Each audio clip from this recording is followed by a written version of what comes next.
Assalamualaikum warahmatullahi wabarakatuh. Kami dari kelompok 8 ingin mempresentasikan chapter 16. Langsung saja, di sini saya akan mempresentasikan 16.1 yaitu Security, Threats, and Vulnerabilities. Yang pertama adalah Types of Threats. Threats atau ancaman jaringan adalah segala sesuatu yang dapat merusak, mencuri, atau mengganggu sistem jaringan komputer. Ancaman dapat berasal dari hacker, malware, maupun pengguna yang tidak bertanggung jawab. Karena itu, administrator jaringan harus memahami berbagai jenis ancaman agar dapat melindungi jaringan dengan baik. Lanjut, ada types of vulnerabilities. Vulnerability adalah kelemahan pada sistem atau jaringan yang dapat dimanfaatkan oleh penyerang untuk masuk ke dalam jaringan. Kerentanan dapat terjadi karena kesalahan konfigurasi, kelemahan teknologi, atau kebijakan keamanan yang kurang baik. Contohnya seperti penggunaan password yang lemah, software yang belum diperbarui, atau tidak adanya aturan keamanan yang jelas. Lanjut ke physical security. Physical security adalah perlindungan fisik terhadap perangkat jaringan agar tidak rusak atau diakses oleh pihak yang tidak berwenang. Keamanan fisik sangat penting karena perangkat jaringan seperti router, switch, dan server menyimpan data penting dan mengatur komunikasi jaringan. Ancaman fisik dapat berupa kerusakan perangkat, kebakaran, listrik tidak stabil, maupun kesalahan perawatan. Untuk mengatasi hal tersebut, biasanya digunakan CCTV ruangan, server terkunci, pendingin ruangan, serta UPS untuk menjaga kestabilan listrik. Dengan keamanan fisik yang baik, perangkat jaringan dapat bekerja lebih aman dan risiko kerusakan dapat dikurangi. Selanjutnya akan dilanjut oleh Ustaz. Oke, kita lanjut ke bagian 16.2 ya. Itu tentang network attacks. Nah, di sini ada 4 bagian ya. Yang pertama itu ada malware atau program berbahaya. Di mana malware adalah software berbahaya yang dibuat untuk merusak sistem, mencuri data, atau mengganggu jaringan komputer. Nah, di sini ada beberapa jenis malware. Yang pertama itu ada virus ya, yang dimana virus ini menempel pada file atau program, lalu menyebar saat file dijalankan dan dapat merusak data dan sistem komputer. Lalu yang kedua itu ada worm, yang menyebar sendiri melalui jaringan tanpa bantuan pengguna, lalu memanfaatkan kelemahan sistem dan juga bisa membuat jaringan menjadi lambat. Lalu ada Trojan horse, di mana program ini berbahaya yang menyamar seperti aplikasi biasa. Pengguna itu tertipu untuk menginstalnya, bisa juga mencuri data atau memberi akses kepada hacker.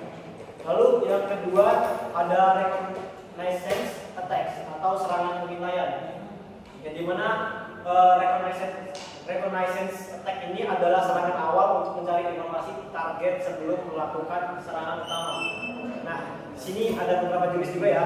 Yang pertama itu ada internet virus, yang dimana hacker mencari informasi target melalui internet atau media sosial. Lalu ada ping switch, yang dimana digunakan untuk mengetahui perangkat yang aktif dalam jaringan. Dan yang terakhir ada port scan, yang digunakan untuk mencari port yang terbuka dan kelemahan sistemnya. Lalu yang ketiga itu ada access attack atau serangan akses, yang dimana akses attack ini bertujuan untuk mendapatkan akses ilegal ke sistem atau data. Nah, juga ada beberapa jenisnya seperti password attack yang menembak atau mencuri password pengguna. Lalu ada trust exploitation, yang dimana memanfaatkan hubungan kepercayaan antar sistem. Lalu yang ketiga ada port redirection, yang mengalihkan lalu lintas jaringan ke tempat lain. Dan juga ada man in the middle, yang dimana hacker menyadap komunikasi antar dua pihak. Dan yang terakhir ada denial of service atau DOS attack, yang dimana DOS attack ini adalah serangan yang membuat server atau layanan jaringan tidak dapat digunakan. Nah, cara kerjanya itu hacker mengirim terlalu banyak perintah ke server, lalu server menjadi sibuk dan tidak bisa melayani pengguna normal. Dan lalu ada DDoS, yang dimana distribute DOS, yang dimana serangan dilakukan dari banyak komputer sekaligus. Nah, dampaknya itu lebih besar dan sulit untuk dihentikan. Selanjutnya akan dibahas oleh kawan saya. Oke, sekarang kita masuk ke 16.3, yaitu Network Attack Mitigation. Oke, di 16.3.1 The Defense in Digital Approach, yaitu pendekatan keamanan berlapis Defense in the Path adalah strategi keamanan yang menggunakan beberapa lapisan perlindungan untuk menjaga jaringan dari berbagai ancaman. Cisco menjelaskan bahwa keamanan jaringan tidak boleh hanya bergantung pada satu perangkat keamanan saja, karena jika perangkat tersebut gagal, maka jaringan akan menjadi rentan terhadap serangan.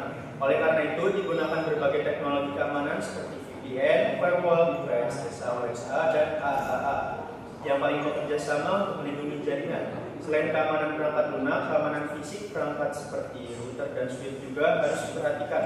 Dengan adanya beberapa lapisan keamanan, peluang keberhasilan lapisan keamanan dapat dikurangi karena masih ada perlindungan lain yang bekerja jika salah satu sistem gagal. Selanjutnya ada 16.3.2 yaitu backup, menyimpan cadangan data.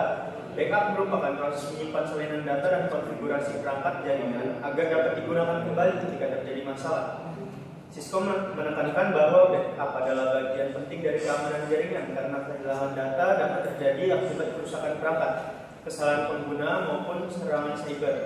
Backup tidak hanya mencakup file pengguna, tetapi juga konfigurasi router, switch, dan server. Dengan melakukan backup secara rutin dan menyimpannya di lokasi yang aman, organisasi dapat memulihkan sistem dengan lebih cepat tanpa harus membangun ulang seluruh konfigurasi dari awal. Selanjutnya ada 16.3.3 upgrade, update, dan patch, yaitu peningkatan versi, pembaruan, dan perbaikan sistem. Perangkat lunak dan sistem operasi yang digunakan dalam jaringan perlu diperbarui secara berkala agar tetap aman dan berfungsi dengan baik. Cisco menjelaskan bahwa upgrade digunakan untuk mendapatkan versi perangkat lunak yang lebih baru dengan fitur tambahan, update digunakan untuk memperbaiki performa atau memperbaiki masalah tertentu, sedangkan patch berfungsi menutup bug dan celah keamanan yang ditemukan. Jika perangkat tidak diperbarui, penyerang dapat memanfaatkan kelemahan yang ada untuk menyerang jaringan. Oleh karena itu, administrator harus selalu memantau dan menerapkan pembaruan yang diberikan oleh vendor untuk menjaga keamanan dan stabilitas sistem. Selanjutnya ada 16.3.4 Authorization, and Accounting AAA, mengatasi otorisasi dan akuntansi. AAA merupakan metode yang digunakan untuk mengontrol akses pengguna ke dalam jaringan. Authorization bertugas memverifikasi identitas pengguna sebelum diberikan akses ke sistem. Setelah identitas pengguna berhasil diverifikasi, Authorization menentukan hak akses yang dimiliki pengguna tersebut. Selanjutnya, accounting mencatat seluruh aktivitas yang dilakukan pengguna selama menggunakan sistem. Cisco menjelaskan bahwa AAA sangat penting karena membantu memastikan hanya pengguna yang berwenang yang dapat mengakses jaringan sekaligus menyediakan catatan aktivitas yang dapat digunakan untuk pemantauan dan audit keamanan. Selanjutnya ada 16.3.5 Firewall. Firewall atau tembok pengaman jaringan. Firewall adalah perangkat keamanan yang berfungsi mengontrol lalu lintas data antara jaringan internal dan jaringan eksternal. Cisco menjelaskan bahwa firewall bertindak sebagai penjaga gerbang yang menentukan apakah suatu koneksi boleh masuk atau harus ditolak berdasarkan aturan keamanan yang telah ditetapkan. Firewall membantu mencegah akses tidak sah dari luar jaringan dan melindungi perangkat dari berbagai ancaman. Cisco juga memperkenalkan konsep DMZ, yaitu Demilitarized Zone, yaitu area khusus yang digunakan untuk menempatkan server yang harus dapat diakses dari internet tanpa memberikan akses langsung ke jaringan internal organisasi. Selanjutnya ada 16.3.6 yaitu types of firewalls, jenis-jenis firewall. Cisco menjelaskan bahwa firewall tersedia dalam beberapa jenis dengan cara kerja yang berbeda. Paket filtering memeriksa alamat IP dan alamat MAC untuk menentukan apakah suatu paket data boleh diteruskan atau ditolak. Application filtering mengontrol akses berdasarkan aplikasi dan nomor port yang digunakan. URL filtering digunakan untuk mengizinkan atau memblokir akses ke situs web tertentu berdasarkan alamat URL atau kata kunci. Selain itu, terdapat stateful packet inspection (SPI) yang lebih canggih karena dapat memantau status koneksi yang sedang berlangsung dan hanya mengizinkan paket yang merupakan respon dari koneksi yang sah. Berbagai jenis firewall ini membantu meningkatkan keamanan jaringan sesuai dengan kebutuhan organisasi. Dan yang terakhir yaitu ada 16.3.7 endpoint security, keamanan perangkat akhir. Endpoint adalah perangkat yang terhubung ke jaringan seperti komputer, laptop, server, smartphone, dan tablet. Cisco menjelaskan bahwa keamanan endpoint merupakan salah satu tantangan terbesar dalam keamanan jaringan karena melibatkan faktor manusia selain faktor teknologi. Pengguna yang kurang berhati-hati dapat menyebabkan masuk ke ancaman ke dalam jaringan. Oleh karena itu, organisasi harus memiliki kebijakan keamanan yang jelas dan memberikan pelatihan kepada pengguna mengenai penggunaan jaringan yang aman. Perlindungan endpoint biasanya dilakukan dengan antivirus host, interpretation system, tips, dan network access control nodes. Untuk memastikan hanya perangkat yang memenuhi standar keamanan yang dapat terhubung ke jaringan, dengan mengamankan endpoint, organisasi dapat mengurangi risiko serangan yang berasal dari perangkat pengguna. Sekian dari saya dan akan dilanjutkan oleh teman saya. Selanjutnya yaitu ada device security. Materi ini membahas cara mengamankan perangkat jaringan Cisco seperti router dan switch agar tidak mudah diserang atau diakses oleh orang yang tidak berwenang. Yang pertama itu ada Cisco atau Auto Secure. Cisco Auto Secure adalah fitur bawaan Cisco yang digunakan untuk membantu meningkatkan keamanan router secara otomatis. Lakukan perintah yang pertama masuk ke dalam router, masuk ke dalam config, yaitu tuliskan perintah Auto Secure, yang dimana fungsinya itu untuk mengurangi celah keamanan pada router, mengaktifkan konfigurasi keamanan dasar, membantu administrator mengamankan perangkat dengan lebih cepat. Yang kedua itu ada password security. Password security itu perlindungan pertama pada perangkat jaringan, yang dimana ciri-cirinya yaitu ciri-ciri password tersebut yang baik. Yang pertama minimal memiliki 8-10 karakter. Yang kedua menggunakan huruf besar dan huruf kecil. Yang ketiga mengandung angka dan simbol. Dan yang keempat tidak menggunakan nama atau tanggal lahir. Lanjut yang ketiga yaitu ada passpair. Passpair adalah password panjang berbentuk kalimat atau gabungan beberapa kata. Contohnya seperti saya suka belajar jaringan. Kumpulan passpair yaitu yang pertama lebih mudah diingat, lebih panjang, lebih aman, dan lebih sulit ditebak. Cisco juga mendukung penggunaan spasi dalam password sehingga passpair ini bisa digunakan.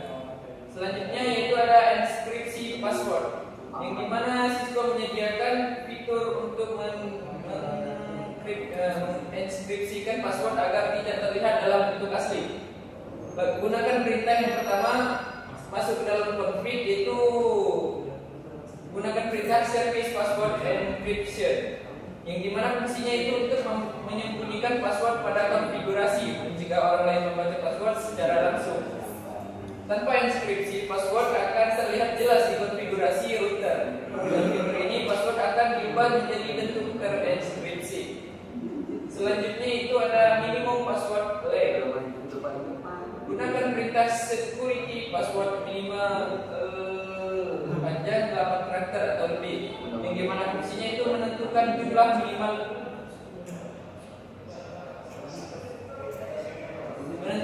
minimal karakter password, yang dimana jika administrator membuat password kurang dari 8 karakter, router akan menolaknya. Tujuannya supaya password tidak terlalu pendek dan mudah ditebak. Selanjutnya ada login block port. Gunakan perintah login block port 120 attempt. Fungsinya itu untuk mencegah serangan brute force. Jika seseorang salah login 3 kali dalam 60 detik, akses login akan diblok selama 120 detik. Hal ini membuat trigger sulit mencoba password berkali-kali. Selanjutnya ada exit timeout. Gunakan perintah exit timeout 530. Fungsinya yaitu logout otomatis jika perangkat tidak digunakan. Jika administrator lupa logout, router akan otomatis keluar setelah 5 menit 30 detik. Selanjutnya ada SSH Secure Shell. Digunakan untuk remote access yang aman ke router atau switch. Mengapa SSH penting? Itu karena telnet tidak aman. Pada telnet data dikirim tanpa enkripsi, username dan password bisa disadap. Selanjutnya ada langkah konfigurasi SSH.